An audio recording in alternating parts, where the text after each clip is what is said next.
Richard Allen, the man who now is on trial for killing two teens, Abby Williams and Libby German, was cleared by investigators within a week of the murders. Good afternoon. I'm Anne-Marie Tiernan, in today for Dustin Grove. And I'm Felicia Lawrence. Thank you so much for joining us for 13 News at 4. Today is day 6 of the Delphi murders trial. The jury heard from two witnesses. Kathy Shank, she is a retired Department of Child Service worker.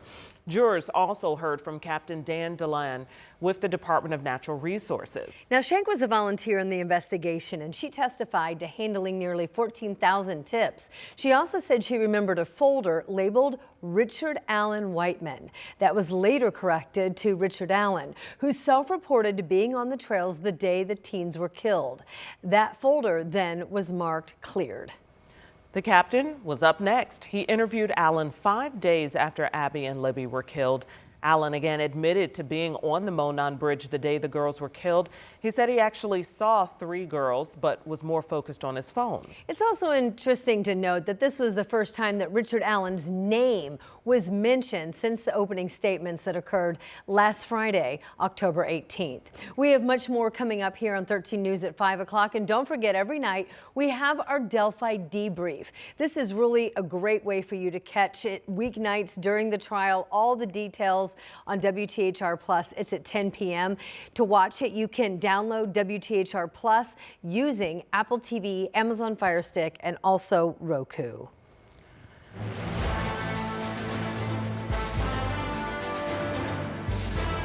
Well, we are just about 11 days out from this year's election day, and both candidates are racing to the finish line. Well, VP Harris and former President Trump push forward on the campaign trail. Their attacks on one another are ramping up. Here's Hallie Jackson with the latest. With 12 days until Election Day, former President Donald Trump on attack. Our country is being destroyed and crippled by Kamala Harris, a person that got no votes. Therefore, she's a threat to democracy.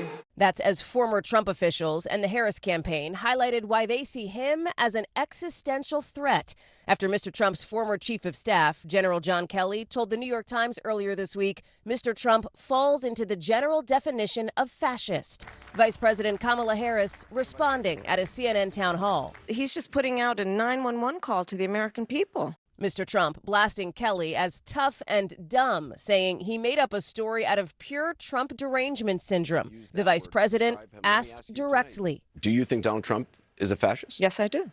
And later reiterating that when asked about voters who might consider a third party because of the Biden administration's handling of the war in Gaza. For many people who care about this issue, they also care about bringing down the price of groceries.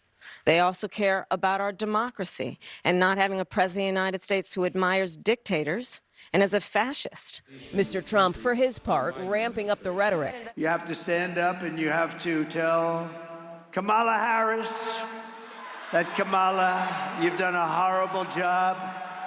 You're the worst ever. At the town hall, the vice president also pressed on immigration, asked about her past comments calling a border wall stupid when funding for a wall is part of a compromise bill the vice president often touts. Is a border wall stupid?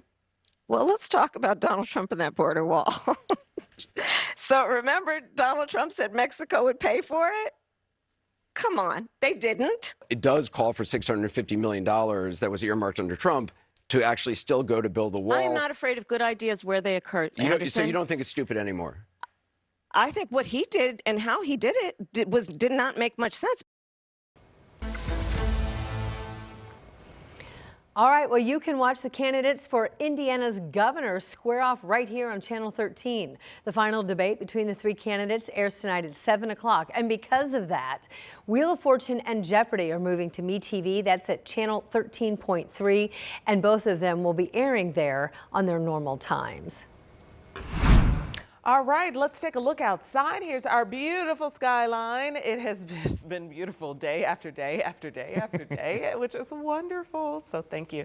Okay, Rob is here, everyone. I don't know if Rob has seen the 4 p.m. Have you? No, this is my first time on the 4 p.m. newscast, so I'm happy to be here. Yeah, we're happy to have you here as well. It's fantastic. We got a chance to work together a little bit this past weekend, and the theme has really been this beautiful weather, right? Right. I mean, it's just, you said it day after day after day, and that's great. And I love the nice weather. weather, there's a little bit of a price for that nice weather, and it's No. the drought. The drought has been really kicking in. Temperatures have been nice. I know, I don't want to be... And I'll pay it. She got it.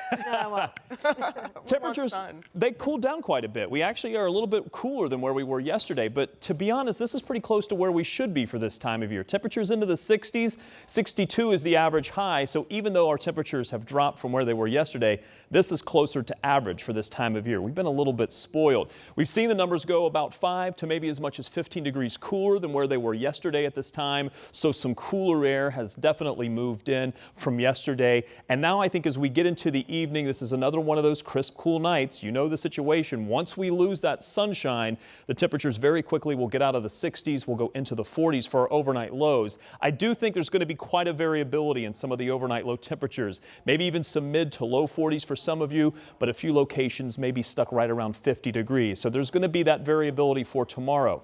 But we do expect the chances for the temperatures to try to warm back up. But here's an icon you haven't seen in a while. The possibility of rain with maybe even a rumble of thunder. Couldn't rule that out.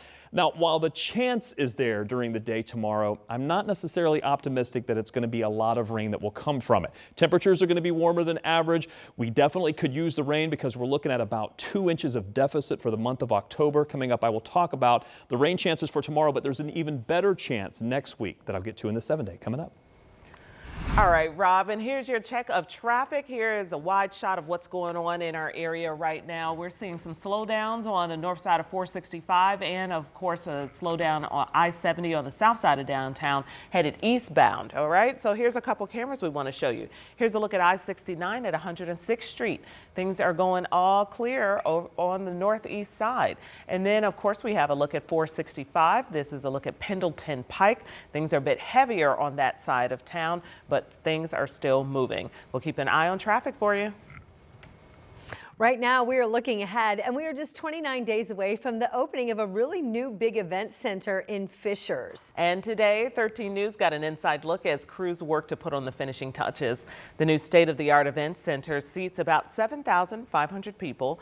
It's a sleek, ultra-modern entertainment venue that sits on about 53 acres in Fishers' Lifestyle Development District. The event center will host concerts, entertainment acts, basketball games, and a whole lot more. Today, we spoke with the mayor of Fishers, who said that this new development really is about pouring into the surrounding community. It's restaurants, it's walkability, it's residential. There will be people living nearby. That's the whole point. We want to make this truly a sense of community where all of these things are integrated instead of it being off in a distance away from everything. We're going to have people living nearby that can walk to an event or go to a restaurant. In the last few weeks, the venue has gotten seating, dasher boards, hockey glass, rubber flooring, locker rooms, and just so much more has been installed. The venue officially opens up November 22nd.